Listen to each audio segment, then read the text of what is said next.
Alors, donc nous allons continuer la leçon sur le cadre mathématique espace et géométrie, sur les angles et les liens avec la symétrie centrale. Donc, vous prenez votre feuille partie savoir. Donc, nous avons vu du vocabulaire précédemment, les angles alternes internes, les angles alternes externes, les angles correspondants et les angles opposés par le sommet. Donc, bien se souvenir de ce que ça veut dire. On a deux droites, une droite séquente, et les angles sont dits alternes de part et d'autre de la droite quand ils sont d'un côté ou de l'autre, et internes parce qu'ils sont à l'intérieur des deux droites. Donc, bien mémoriser ces quatre éléments, et donc je vais pouvoir les utiliser car maintenant nous allons observer ce qu'il se passe quand on effectue une symétrie centrale autour d'un point, par rapport à un point d'un angle. Donc vous passez à la suite de votre document de cours et vous tracez un angle, donc on va l'appeler l'angle ABC. Je nomme l'angle BAC, donc ici BAC. Et donc, je rappelle que quand on veut construire l'image d'une figure par une symétrie ou par une transformation, on cherche les points importants. Or, les points importants d'un angle, c'est le sommet de l'angle et un point du côté de l'angle pour obtenir la demi-droite et un autre point de l'autre côté de la demi-droite. Donc, je vais commencer par le point B. Donc, mon centre de symétrie s'appelle O. Je trace la demi-droite d'extrémité B passant par le point O, donc en petit pointillé.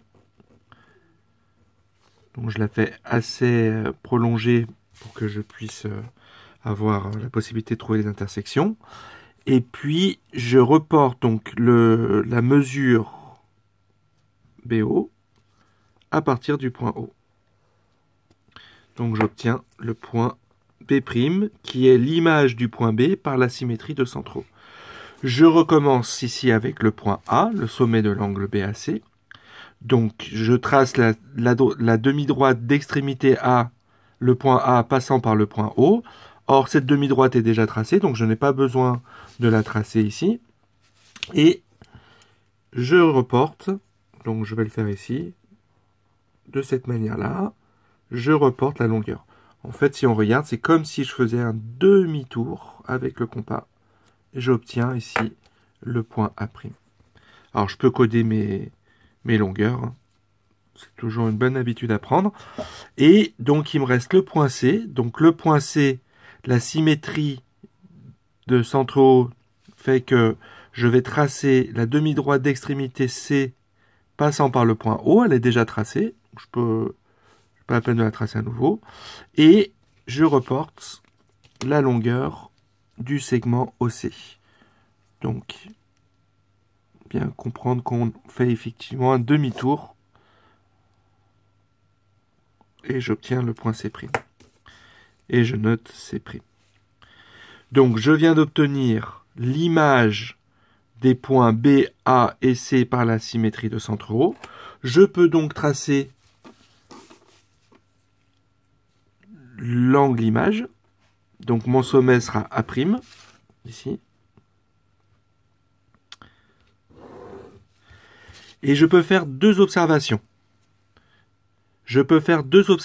Donc ici, on remarque que comme j'ai fait un demi-tour, les deux droites, elles sont parallèles.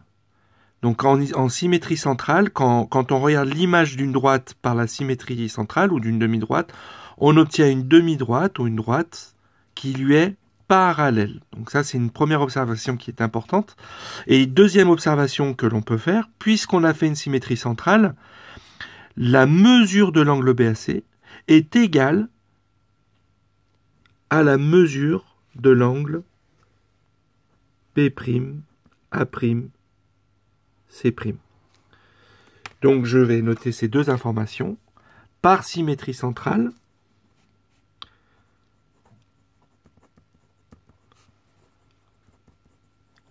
je peux dire que AB est parallèle à A'B'. Et je peux dire aussi que la mesure de l'angle B'A'C' est égale à la mesure de l'angle BAC. Et on voit bien ici les droites qui sont de cette manière-là, parallèles. On voit ici la séquente. On peut dire que ces deux angles sont alternes internes. Donc je vais refaire exactement la même chose, mais cette fois-ci avec un logiciel qui est le logiciel GeoGebra. Et je vais trouver l'image de l'angle ici à BAC par la symétrie de centre haut. Donc je vais chercher ici symétrie, donc pas axiale, mais la symétrie centrale. Je cherche la symétrie du point C par rapport à O. J'obtiens ici le point C'. Je cherche la symétrie du centre de l'angle, du sommet de l'angle BAC par la symétrie de centre A. Il vient ici. Et puis le symétrique, l'image du point B par la symétrie de centre A, et il vient ici. Et donc, je peux tracer mon angle ici. Donc on le voit apparaître ici. L'angle C'A'B. Alors ici on voit que l'angle CBA fait environ 26,69 degrés. Et si je demande la mesure de l'angle C'A'B, alors je ne l'ai pas pris dans le bon sens, il faut que je le prenne dans le bon sens. Pour le prendre dans le bon sens, il faut que j'aille dans le sens inverse des aiguilles d'une montre. Donc B'A'C'. Et on voit ici, quand on regarde la mesure de l'angle, qu'il fait aussi 26,69 degrés, que c'est la même mesure. Si je déplace le point C, on voit que les droites, elles restent bien parallèles, comme je l'ai montré tout à l'heure, et qu'en même temps, les angles restent les mêmes. Ici, on va être par exemple 33,84 degrés, ici 33,84 degrés. Donc, on voit le phénomène de symétrie centrale sur un angle. Alors, c'est vrai qu'on a choisi le centre de symétrie sur le côté de l'angle. Il se passerait autre chose si on prenait le centre de symétrie ailleurs. Mais là, on voit que ça nous intéresse particulièrement puisque les angles alternes internes sont automatiquement de même mesure et on a aussi deux droites parallèles. Merci.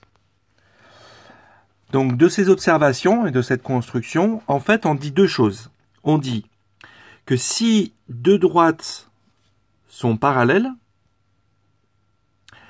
alors on peut trouver un centre de symétrie et montrer que les angles alternes internes sont de même mesure. Réciproquement, si on a deux angles de même mesure, on utilise à nouveau la symétrie centrale et on montre que les deux droites sont parallèles.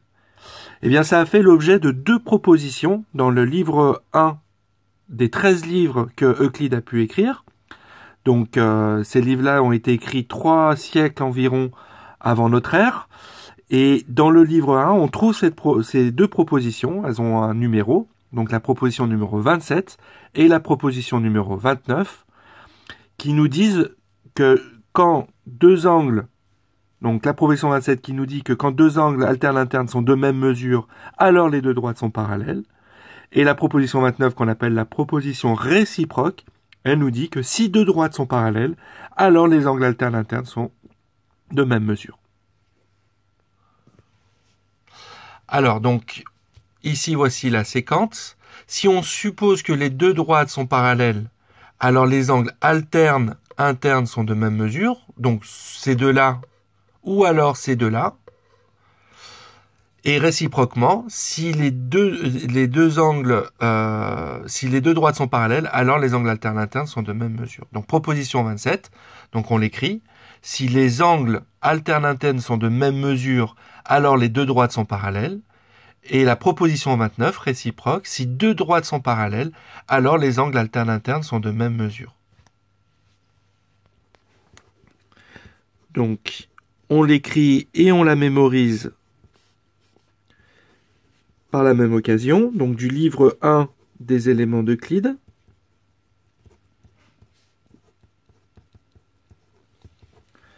Donc rappelez-vous, nous on avait vu la proposition numéro 1 du livre 12 qui nous donnait en fait la surface d'un disque. Hein. Donc c'était la première fois qu'on rencontrait une proposition de ces éléments-là. Donc là, en voilà une nouvelle. Donc la proposition 27 qui dit donc si les angles alternes internes sont de même mesure, alors les droites sont parallèles. Donc ça se traduit par cette configuration.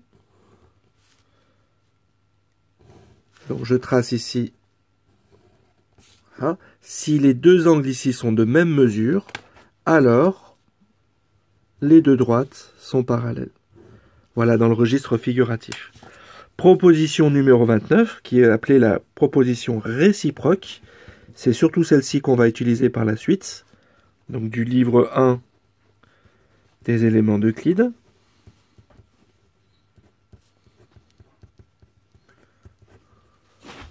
Qui dit si deux droites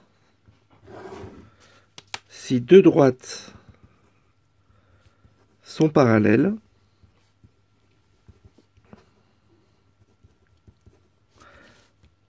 alors les angles alternes internes sont de même mesure. Donc je fais la petite figure dans le registre figuratif. Donc si deux droites sont parallèles, alors je vais le faire dans l'autre sens, la sécante pour changer. La sécante ici. Alors les deux angles alternes ici, internes, sont de même mesure. Alors je pourrais faire pour ces deux-là, mais je pourrais faire aussi bien sûr pour ces deux-là. Alors là, on voit la proposition 29, c'est une traduction en français, historique du livre 1 des éléments d'Euclide. Donc on retrouve notre configuration. Alors Euclide ne s'y prend pas du tout de la même manière pour faire la démonstration. Je ne vais pas rentrer dans le détail parce que c'est un peu long et ce serait un peu compliqué, mais il n'utilise pas du tout la symétrie centrale comme on l'a utilisé ici pour faire sa démonstration.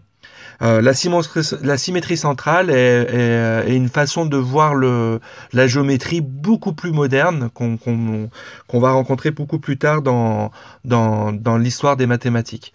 Donc proposition 29, hein, vous voyez, x ça veut dire 20, ici 10 c'est 10, 1x ça veut dire 9, et on voit bien que c'est écrit la proposition 29. Alors vous voyez ici une petite image, c'est un extrait du tableau de Raphaël qui s'appelle l'École d'Athènes, qu'on va étudier très prochainement.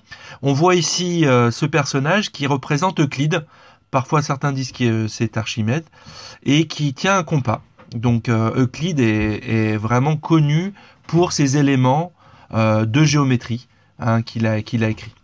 Et donc là, vous voyez une photo des élèves de l'année dernière qui ont reproduit le tableau. Et là, c'est un petit extrait de cette reproduction.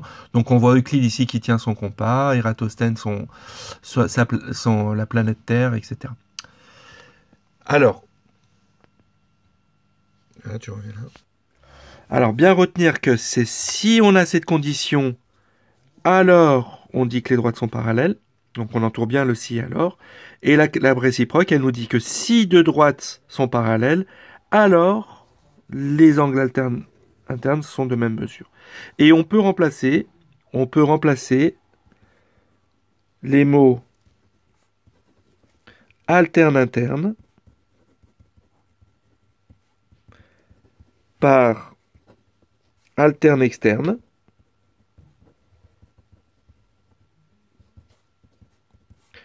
ou correspondant. Les propositions restent vraies. Par exemple, je peux dire, si deux droites sont parallèles, alors les angles correspondants sont de même mesure. Donc celui-là et celui-là. Voilà, donc ces propositions sont à connaître par cœur, à bien mémoriser et à restituer pour la prochaine fois.